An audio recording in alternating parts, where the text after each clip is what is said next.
जातीचं नाव आहे सोनपरी. बेगमपल्ली आणि हापूसचा cross combination.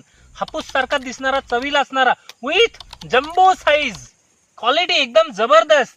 Quality बघा मित्रांनो, एक अर्धा किलोचा आंबा म्हणजे आपल्याला क्वालिटी वाईज पण चांगला मिळेल, त्याचा रंग पण मस्त मिळतो आणि चव पण हापूस सारखी जर मिळणारा एक नवीन संशोधित केलेला आंबा जर असला तर नक्कीच आपल्या शेतकऱ्यांचे फायदे होतील. आणि याचं टनेज पण खूप आहे, कारण साईज जास्त असल्यामुळे क्वालिटी टनेज हे पण वाढत आहे. आणि तिसऱ्या वर्षी जर एका झाडाला जर 1 कॅरेट माल निघत असेल, 100 रुपये जरी भाव मिळाला तरी 2000 रुपये कॅरेट मिळाला मित्रांनो. म्हणजे एकरी हाय डेन्सिटी 3x12 फुटावर जर तुम्ही 1000 झाडं लावली तर किती टन माल निघेल हे लक्षात घ्या. एका झाडावर 20 किलो निघलाय म्हणजे 20 टनापर्यंत माल मिळेल.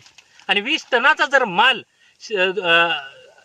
100 रुपये किलोने गेला तर किती झाले? 20 लाख रुपये झाले. मी 20 लाखाची अपेक्षाच करत नाही, आपल्याला 2.5 ते 3 लाख घर बसल्या मिळावे हा माझा उद्देश आहे. आणि शेतकरी आत्महत्या मुक्त महाराष्ट्र याच्यासाठी जो माझा प्रयत्न आहे तो नक्कीच माझा सफल होईल, याच्यासाठी हा माझा प्रयत्न राहतो.